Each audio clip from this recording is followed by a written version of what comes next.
Thank you for joining us for Kelly Cloud Fax Super User Training. Today we'll be showing super users how to manage phone books, edit profiles, create cover sheets, and control both notification addresses for inbound faxes, as well as managing the fax to mail access control list. To begin with, we will enter the fax portal and press the My Contacts button in the top. This will take us to the phone book where you can see that we have last name, first name, and company name columns for our phone book contacts.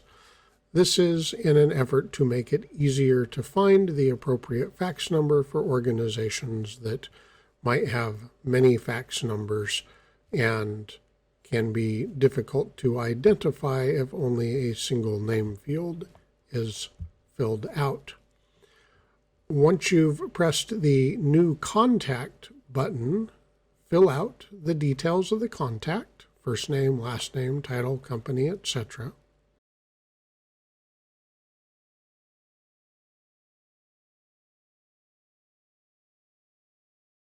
And then choose if the contact will be a global, shared, or private contact.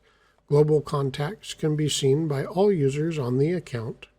Shared contacts are limited to a particular fax number, and by tethering the contact to this fax number, you are restricting the visibility of that contact to only users that have access to this fax number.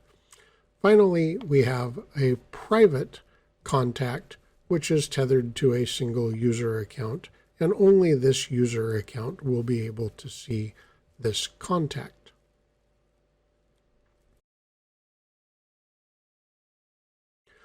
Next, we will move to the My Profile page. This page contains user info that can be edited, as well as a password change button to allow users to change their password after you have either changed it for them because of a lost password, or perhaps they're logging into the system for the first time and using some kind of a default password. Our next stop will be the cover page editor. Once the page opens, select the Add New button, assign a cover page name,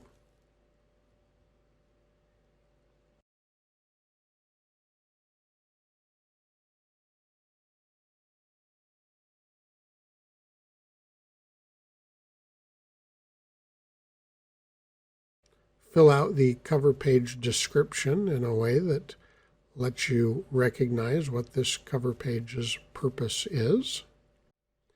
Then proceed to the field editor, update the company name,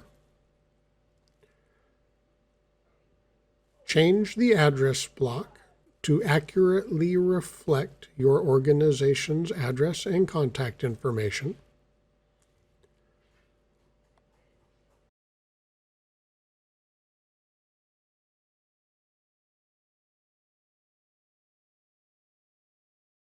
Choose the footer to update the legal language or any sort of regulatory requirements or disclaimers that need to be included.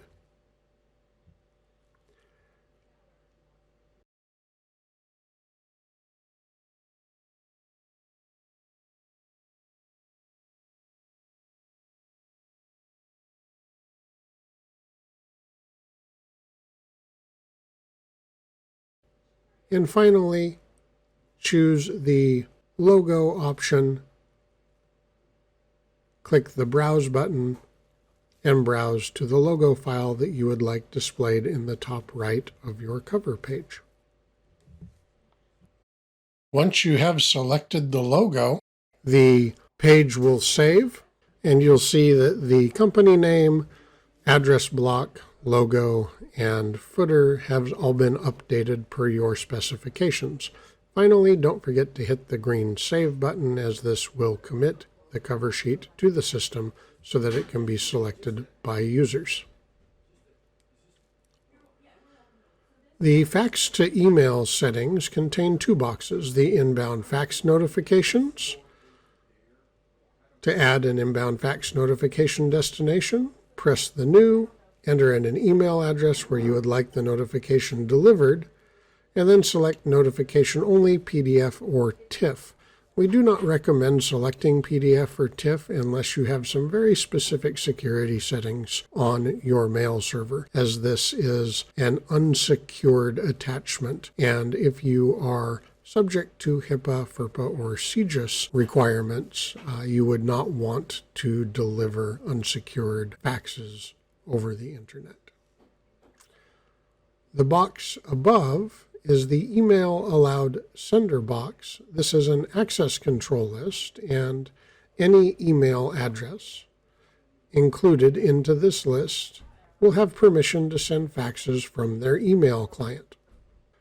When adding the user to the access control list, in the feedback drop-down menu, you will be presented with four options: no feedback, all feedback, feedback with a thumbnail image of the fax, or failed faxes only generate feedback.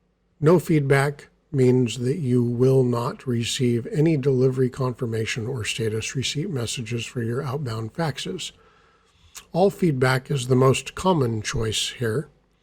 Feedbacks with thumbnail images can also be selected, and finally, feedback messages only generated when there is an error and the fax was not able to be delivered is the final option.